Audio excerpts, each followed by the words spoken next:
contrarrevolucionaria que hace una revolución capitalista. Y eso, a mi juicio, es clave. Y esa revolución capitalista, que se llama hoy día neoliberal, digamos, es el término, y que tiene, digamos, el neoliberalismo tiene raíces estructurales muy importantes en la economía mundial. De hecho, correspondería a una de las fases de lo que Polanyi llama el momento pendular de la gran transformación, que es el momento de independización del mercado. En síntesis, predominio del mercado, el dinero, lo privado, la economía, por encima de lo público, lo político, lo colectivo, el Estado, en todos los niveles de la vida social. Ese es el modelo, que es un modelo fundacional. O sea, hay una dimensión fundacional, no solo reactiva. Y esto lo hace la Fuerza Armada, constituyendo en el Estado un núcleo hegemónico entre el liderazgo personalizado de Pinochet y el grupo tecnocrático que aporta el contenido del proyecto, porque los militares difícilmente sabían leer. Aporta entonces lo llamado la escuela de los Chicago Boys. Y entonces, este es el núcleo central. Y esta unidad entre el componente represivo y un modelo o proyecto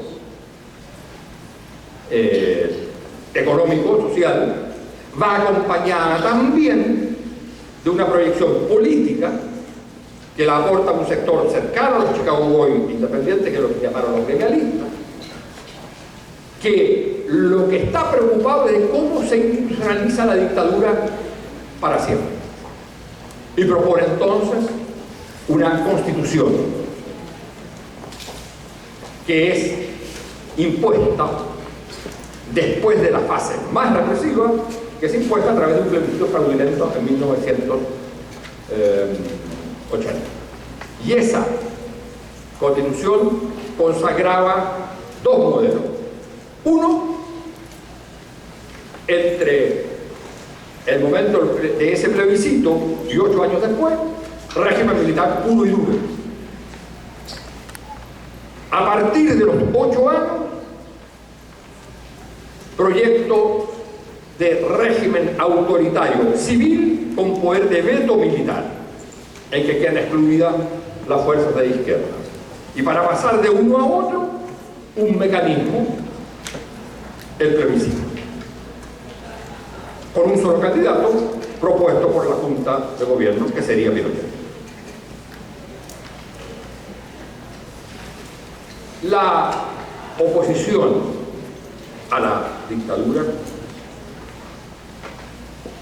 más allá del momento inicial, en que fundamentalmente hay que salvar las vidas y lo que queda de los recursos, se enfrenta a tres grandes problemas. El primero es la oposición a las medidas transformadoras que la dictadura haga. El segundo es cómo reconstituye una relación entre las distintas fuerzas de oposición que habían estado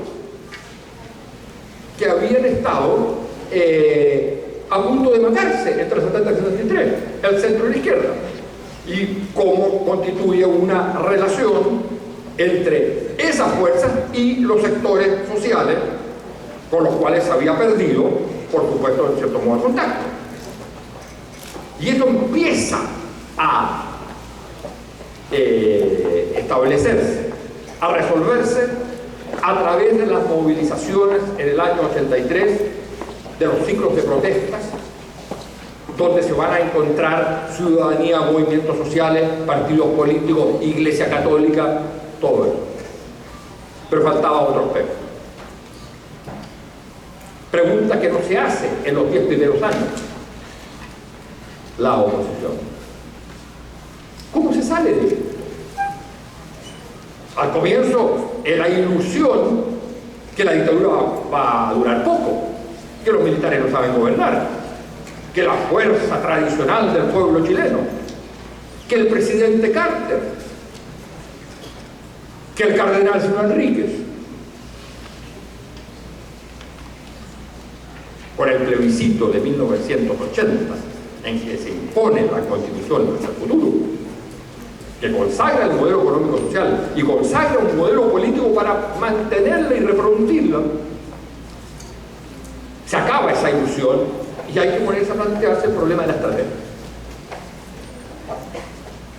Tareas complejas, unir partidos políticos que estuvieron a punto de matarse, revincularse sin tener institucionalidad para eso, sin tener los espacios con el mundo social, proponer una fórmula de salida. En ese debate juega mucho el tiempo y a la oposición no le queda otra que enfrentar la propuesta hecha por la dictadura respecto de el plebiscito. Y entonces, después de complejos debates, se toma la idea de ir al plebiscito poniendo ciertas condiciones. El plebiscito es que el único candidato será Pinochet para derrocarlo. No derrocarlo, para eliminarlo. Y pensando que dado que si se llega a ganar ese plebiscito habrán elecciones, proyectar la unidad de partido de oposición que gana el plebiscito, proyectarlo hasta los gobiernos. Y eso es lo que constituyó la concertación de partidos por la democracia, cuyo eje era la democracia cristiana y el Partido Socialista, centro e izquierda, con exclusión del Partido Comunista, que no tenía en su proyecto de ese momento, digamos, esa forma de unidad, ni esa forma de transición. Entonces, en esa situación, es básicamente, yo diría, la izquierda y el Partido Socialista, donde se produjo un enorme proceso de renovación, el que fuerza a la democracia cristiana a participar en esa coalición. Por supuesto que el precio necesario es que el liderazgo lo asuma el sector la democracia. Y con esto entonces se llega a las elecciones y se ganan las elecciones en 1990 y se inaugura la época democrática de los gobiernos de la concertación. 4 gobiernos: Patricio Aylwin, Eduardo Frei Ruiz-Tagle, Ricardo Lagos, Michelle Bachelet. ¿Cuál era el proyecto de la concertación? Uno puede decir aquí que hay una lectura de un proyecto histórico y otra cosa es lo que la coalición y los gobiernos hacen. Uno diría de lo que se trata es, habiendo llegado al gobierno, de consolidar el régimen democrático y por lo tanto, y junto con eso, terminar con todas las herencias de la dictadura, partiendo por resolver el problema fundamental, que era el problema de las violaciones de derechos humanos, y por lo tanto el tema de verdad y justicia. Pero, en la medida que se trató de una dictadura con proyecto fundacional que transformó la sociedad, ese proyecto no podía quedarse solo en el papel. Debía también plantearse el problema de transformar el modelo heredado. Dicho de otra manera, no solo mejorar las condiciones de la sociedad en términos respecto a lo que era la dictadura, sino transformarla. ¿Y transformarla para qué? Para hacer de una democracia incompleta una sociedad democrática. No lo era por el hecho de haber eliminado la dictadura. Por supuesto, ya no era más dictadura. Había democracia, pero no era un régimen democrático en el sentido. Y al mismo tiempo, el modelo económico social era el modelo impuesto por la dictadura. Las enclaves autoritarios en el caso chileno fueron muy grandes. Entre otras cosas, piensen ustedes que el comandante en jefe de las Fuerzas Armadas, único caso en el mundo, es Pinochet. O sea, imagínense ustedes que Alemania es derrotada en la guerra, que Hitler no se suicida y que le dicen entonces, mire, ¿sabe qué? Vamos a tener un gobierno entre demócratas cristianos y socialdemócratas, pero a cargo de las Fuerzas Armadas que el señor Hitler. Eso fue. Entonces, no me digan que la transición chilena fue ejemplar. Díganme que no era posible hacer otra cosa, ¿no es cierto? Pero ya, se lo acepto. ¿Pero qué tiene de ejemplar eso? ¿A quién le vamos a ir a decir, mire, cuando ustedes hagan transición, dejen al dictador como comandante en jefe del ejército? A eso le llamo yo ejemplo. Entonces, de alguna manera, la concertación de partidos por la democracia cayó en la trampa de su éxito. ¿Por qué fue exitosa? Hacer pasar un país de $5.000 a $15.000 per cápita en 10 años, 15 años, no es poco. Bajar los índices de pobreza del 50%, porque eso era, no el 30 o el 40, a 15%, a 12%, y la extrema pobreza a 3-5%. Es enorme. En 10, 15 años, es enorme. Entonces, hubo una transformación y un mejoramiento de calidad de vida de los sectores populares y de los sectores medios, pero sin duda. Hubo corrección del modelo económico, no hubo superación. ¿Por qué? Porque el modelo político heredado, establecido en la Constitución,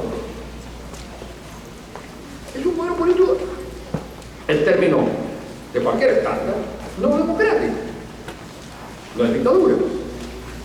Pero digamos ustedes, todos saben, todos los que han leído o intuyen que la democracia es la ley de la mayoría. En Chile no es la ley de la mayoría. Usted puede tener una mayoría electa, pero ¿quién manda? Según la Constitución, ninguna reforma importante puede ser hecha sin el acuerdo de un tercio. ¿Ese tercio a quién corresponde?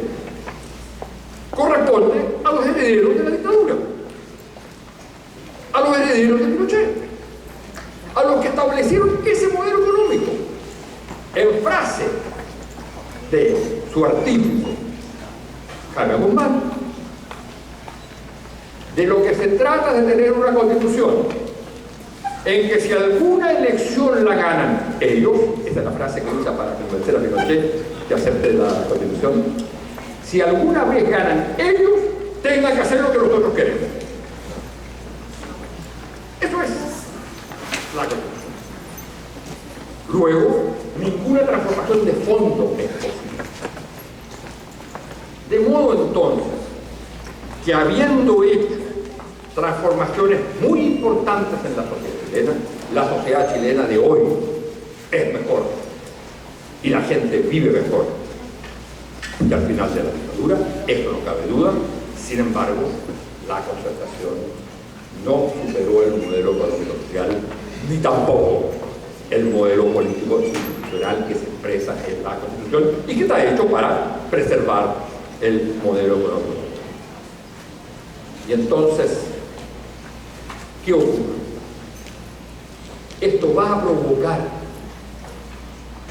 distancia entre el mundo social y el mundo económico.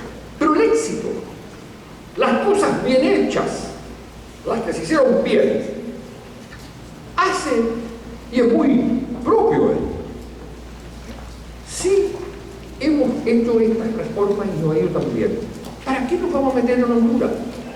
¿Para qué vamos a hacer cosas? Honduras en el sentido no de país. ¿Para qué nos vamos a meter en esto? Sigamos administrando.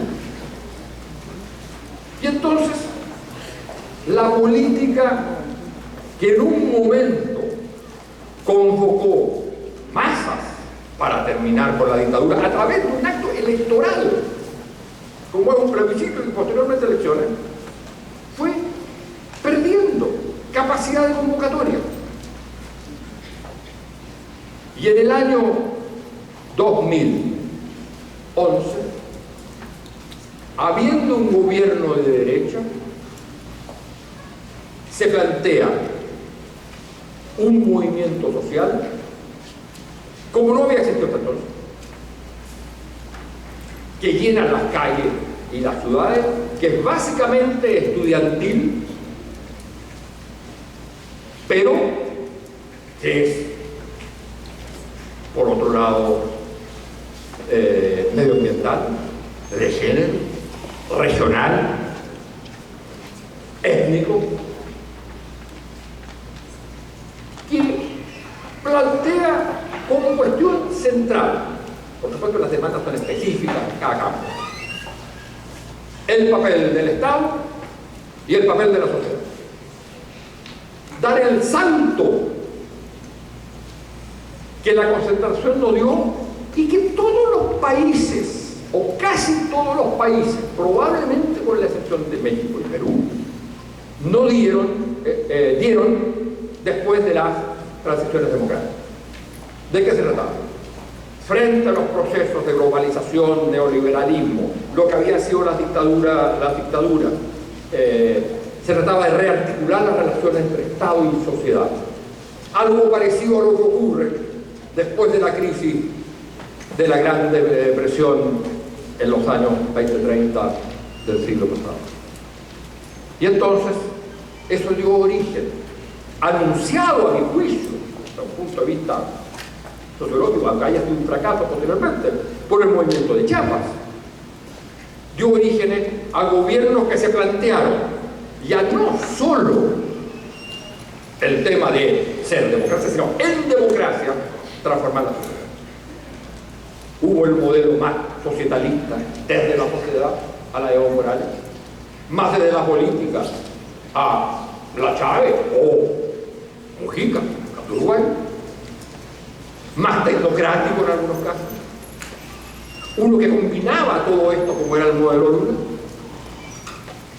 Prácticamente todos los países lo hicieron ese salto a través de asambleas constituyentes. Chile no dio ese salto. Si ustedes quieren un equivalente para el caso chileno, es el movimiento estudiantil, pero sin gobierno. Pero ¿cuál es la novedad? El movimiento estudiantil es un movimiento social que plantea las metas fundamentales de un proyecto histórico. El papel del Estado, la reforma tributaria, el papel del Estado en la educación, en otros campos, la reforma tributaria, es decir, el término de la concentración y de la desigualdad, y nueva constitución. Pero no lo puede realizar. Un movimiento social no puede realizar las tareas políticas, un movimiento social no es un partido político. Sin embargo, es primera vez en la historia de Chile que un proyecto político es anunciado, es planteado, es puesto en la agenda y obliga a todos a referirse por un movimiento social y no por un partido político. La industrialización, ¿quién la hizo? La hizo el Frente Popular. La reforma agraria, ¿quién la hizo? La hizo la democracia cristiana. Claro, uno dice democracia cristiana, como decía yo, es la Iglesia Católica, es el movimiento campesino, etc. La unidad, la vía chilena al socialismo, proyecto histórico de nuestra envergadura, único en el mundo. ¿Quién lo hace? Un par de partidos. La lucha contra la democracia y el participar en un plebiscito para terminar con la dictadura, ¿quién lo hace? Los partidos. Solo que los partidos eran más, vuelvo a la idea inicial, eran más que los partidos. Era una imbricación con la sociedad. En el 2011 queda claro que ya no hay esa relación.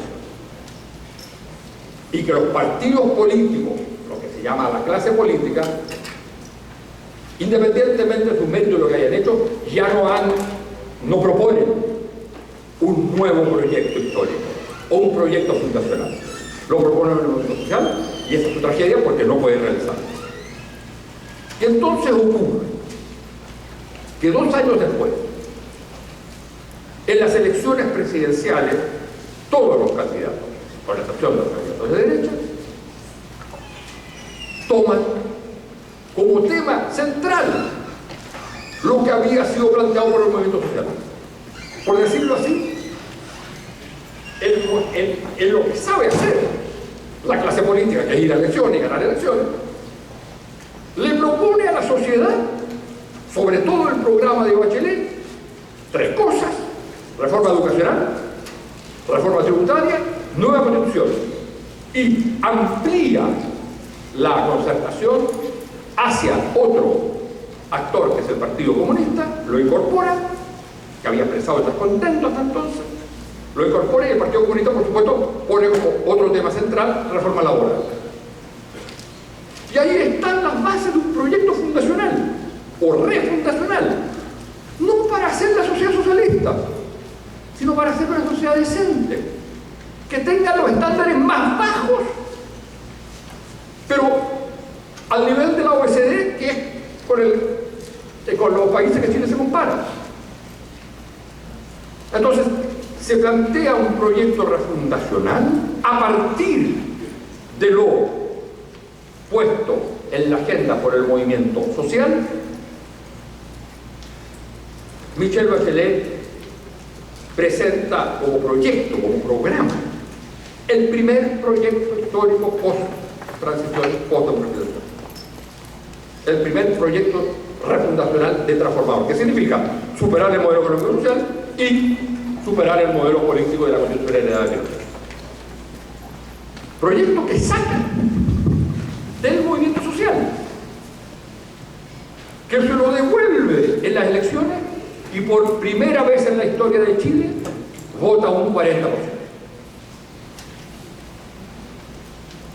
Queda ahí absolutamente claro la ruptura entre lo político y lo social. Desde lo social el proyecto histórico lo toma lo político, lo plantea, lo social lo responde.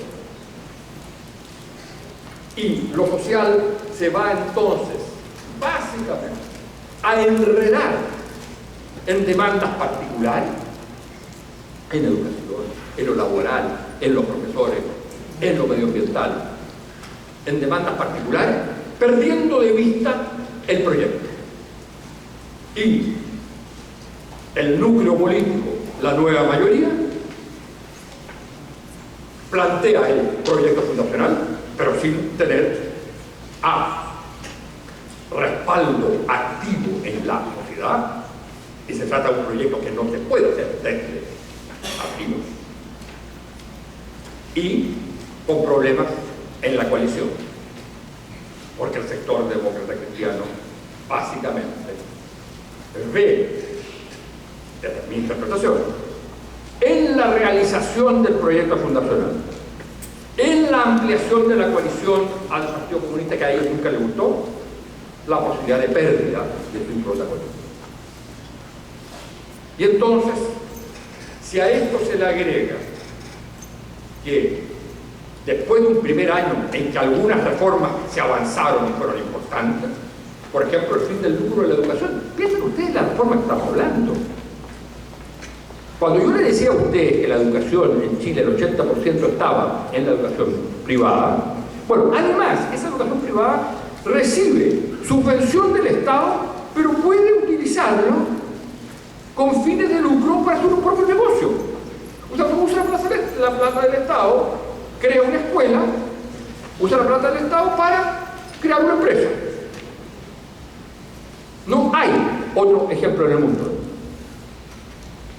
Como lo han dicho los organismos más conservadores, como el Banco Mundial.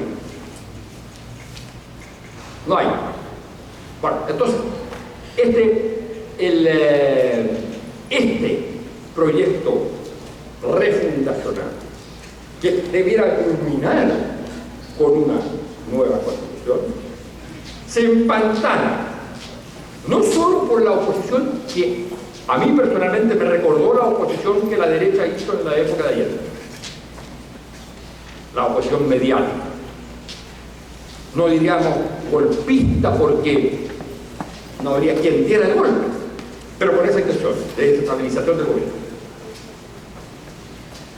La oposición, los problemas internos, fundamentalmente de falta de coherencia del proyecto en el conjunto de la coalición, y un tercer problema, que es que a finales del año 2014, comienzo del 2015, hay una serie de eventos de corrupción.